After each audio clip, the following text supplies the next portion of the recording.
Updates.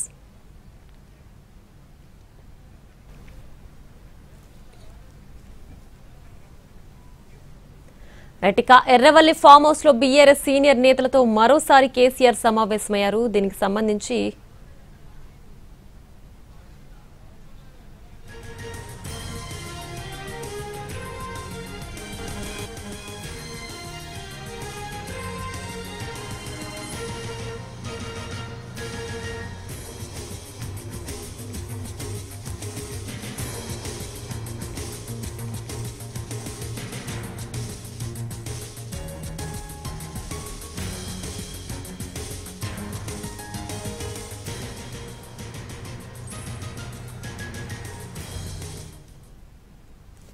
ఇక కవిత చేసిన వ్యాఖ్యలకు సంబంధించి ఇప్పటికే కేసీఆర్తో కేటీఆర్ భేటీ అయ్యారు. అలాగే కవిత పైన ఎలాంటి యాక్షన్ తీసుకోబోతున్నారు అంటూ కూడా సర్వత్రా ఉత్కంఠ నెలకొన్న నేపథ్యంలో దీనికి సంబంధించి పూర్తి డీటెయిల్స్ మా తెలంగాణ ఇన్పుట్ ఎడిటర్ బొంత రమేష్ అందించడానికి సిద్ధంగా ఉన్నారు.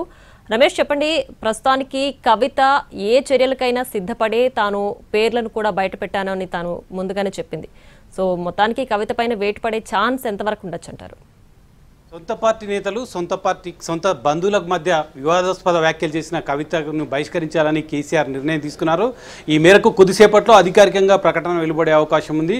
కవిత మొదటి నుంచి కూడా అమెరికా వెళ్ళి వచ్చిన 2 సార్లు కూడా ఆమె తీవ్రమైన వ్యాఖ్యలు చేశారు. మొదటిసారి మే 25న అమెరికా వెళ్ళి తిరిగి వచ్చిన తర్వాత ఆమె పార్టీ నేతలను ఉద్దేశించి పరోక్ష వ్యాఖ్యలు చేశారు.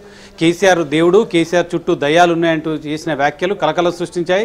ఆ తర్వాత ఆమె చేసిన కార్యక్రమాలు, జాగృతి పేరుతో చేసిన సొంత ఎజెండాతో చేసిన కార్యక్రమాలు, బీసీ రిజర్వేషన్ల పేరుతో చేసిన కార్యక్రమాలు, బీసీ రిజర్వేషన్ల పైన బీఆర్ఎస్ ఒక ఎజెండా అయితే ఆమె సొంతంగా ఒక ఎజెండా తయారు చేసుకొని అదేవిధంగా కాంగ్రెస్ నేతల కన్నా కాంగ్రెస్ కార్యకర్తల కన్నా ముందు కూడా బీసీ రిజర్వేషన్ బిల్లుని అసెంబ్లీలో పాస్ చేసిన నేపథ్యంలో ఆమె సంబరాలు జరుపుకోవడం, అంటే భిన్నంగా బీఆర్ఎస్ పార్టీ వైఖరికి ఆమె భిన్నంగా ప్రవర్తించడం.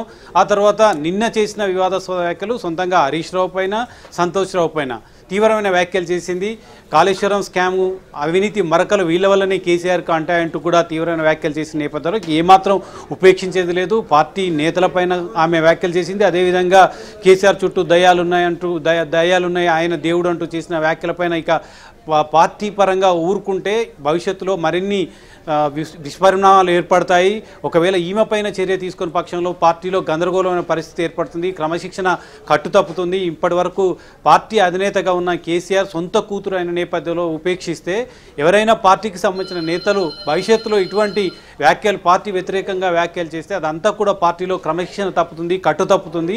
ఇక చర్యలు తీసుకోకుండా ఉపేక్షించేది లేదు అంటూ కూడా కేసీఆర్ భావించిన నేపథ్యంలో నిన్నటి నుంచి కూడా పార్టీకి సంబంధించిన సీనియర్ నేతలు ప్రశాంత్ రెడ్డి, జగదీశ్వర్ రెడ్డి, పల్లరాజేశ్వరరెడ్డి ఇతర పార్టీ నేతలతో సుదీర్ఘంగా ఆయన చర్చలు జరిపారు. ఈ సందర్భంగా కవిత చేసిన అనేక వ్యాఖ్యలు, ముందు నుంచి కూడా ఆమె లిక్కర్ స్కామ్లో జైలుకు వెళ్ళి వచ్చిన తర్వాత ఆమె పెద్ద ఎత్తున పార్టీలో ఆదరణ ఉంటుందని భావించింది. కానీ ఆ మేరకు ఆదరణ ఉండకపోగా కేసీఆర్ ఒక 2-3 నెలలు కామ్గా ఉండాలి, అవినీతి మరకలకు సంబంధించి లిక్కర్ స్కామ్లో కూరుకుపోయిన నేపథ్యంలో పార్టీకి అసెంబ్లీ ఎన్నికల్లో తీవ్ర నష్టం జరిగింది, అదేవిధంగా పార్లమెంట్ ఎన్నికల్లో ఇంకా పెద్దగా నష్టం జరిగిందని భావించిన కేసీఆర్ ఆమెని కొద్ది కాలం పాటు కామ్గా ఉండాలని చెప్పినప్పటికీ అప్పటి నుంచి కూడా కవిత రగిలిపోతుంది. పార్టీ పైన తను పార్టీకి సంబంధించి బతుకమ్మతో తెలంగాణ ఉద్యమాన్ని హై లెవెల్లో తీసుకెళ్లాను, అదేవిధంగా బొగ్గుగని కార్మిక సంఘంలో సింగరేణి వేదికగా, అదేవిధంగా ప్రధానంగా కరీంనగర్ వేదికగా బొగ్గుగని కార్మిక సంఘాన్ని హై లెవెల్లో తీసుకెళ్లి అక్కడ ఉత్తర తెలంగాణ జిల్లాల్లో బీఆర్ఎస్ పటిష్టం కావడానికి అక్కడ 2 సార్లు అధికారంలోకి వచ్చిన క్రమంలో అక్కడ ఎక్కువ సీట్లు గెలవడానికి తాను దోహదం చేశాను, అలాంటి నన్ను పక్కకు తప్పించే ప్రయత్నం చేస్తున్నారు, ఇందులో కొంతమంది పాత్ర ఉందని ముందుగా ఆమె పరోక్ష వ్యాఖ్యలు చేసింది. అంటే నిన్న చెప్పిన అంశాన్ని మనం పరిగణలోకి తీసుకుంటే హరీష్ రావు, సంతోష్ రావును ఉద్దేశించి ఆమె చేసిన వ్యాఖ్యలు పరోక్షంగా అంతకుముందు మే 25 చేసిన వ్యాఖ్యలకు బలం చేకూరింది.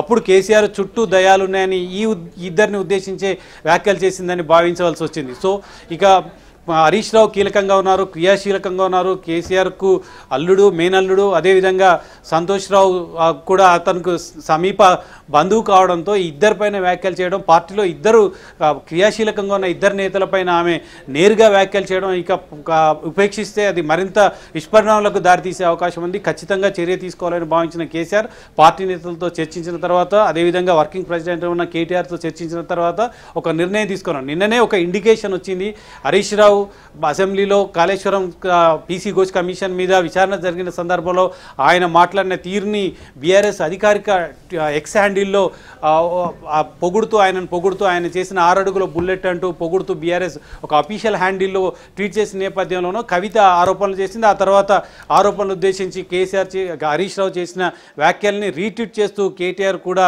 ఆయనను పొగుడుతూ ట్వీట్ చేసిన నేపథ్యంలో ఇక కవిత పైన బహిష్కరణ వేటు తప్పదు, ఆమె పార్టీ నుంచి బహిష్కరిస్తారని అందరూ కూడా అనుకున్నారు. దానికి బలం చేకూరే విధంగా నిన్నటి నుంచి కూడా ఇప్పటి వరకు పెద్ద ఎత్తున మంతనాలు జరుగుతున్నాయి.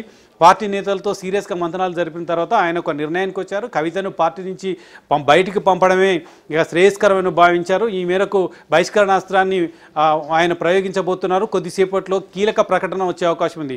బీఆర్ఎస్కి ఇవన్నీ కొత్త కాదు. పార్టీ ఏర్పాటు చేసినప్పటి నుంచి కూడా చాలామంది నేతలను కేసీఆర్ బహిష్కరించారు. ఈ క్రమశిక్షణా సంఘం నోటీసులు ఇవ్వడం, నోటీసులకు వివరణ ఇవ్వడం, ఆ తర్వాత సంతృప్తి చెందామా లేదా, ఇవన్నీ కూడా కేసీఆర్ హిస్టరీలో లేవు. ఆయన పార్టీ నుంచి బహిష్కరించాలనుకుంటే ఎవరినైనా బహిష్కరించిన సందర్భాలు చాలా వరకు ఉన్నాయి. ఆలయ నరేంద్ర నుంచి మొదలుకుంటే ఇప్పుడు కవిత వరకు కూడా చాలా సంఘటనలు జరిగాయి. విజయశాంతిని బహిష్కరించారు, ఇప్పుడు ఎంపీగా ఉన్న రఘునందన్ రావు బీఆర్ఎస్లో ఉన్నప్పుడు బహిష్కరించారు, ఇప్పుడు మెదక్ మాజీ ఎమ్మెల్యే పద్మా దేవేందర్ రెడ్డి బహిష్కరించి మళ్ళీ ఒకసారి పార్టీలోకి తీసుకున్నారు. అదేవిధంగా చంద్రశేఖర్ మాజీ మంత్రిగా ఉన్న చంద్రశేఖర్ను పార్టీ నుంచి బహిష్కరించారు. చాలామందిని పార్టీని బహిష్కరించారు. ఒక ఎస్టీ లీడర్ ఉన్న రవీంద్ర నాయకును కూడా పార్టీ నుంచి బహిష్కరించారు. వీళ్ళందరూ కూడా ఎటువంటి నోటీసులు ఇవ్వకుండానే బహిష్కరణాస్త్రాన్ని ప్రయోగించారు. సో వీళ్ళందరిలాగానే ఇప్పుడు కవిత కూడా అదే ఫేస్ చేయబోతుంది.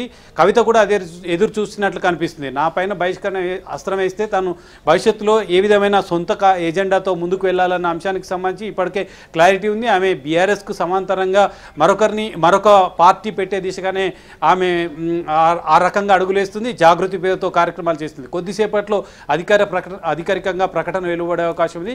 కవిత పైన బహిష్కరణాస్త్రం వేయబోతున్నట్లు అధికారిక ప్రకటన పార్టీ ప్రధాన కార్యదర్శి నుంచి వెలువడే అవకాశం మనకు స్పష్టంగా కనిపిస్తుంది. Right Ramesh, thanks for the update.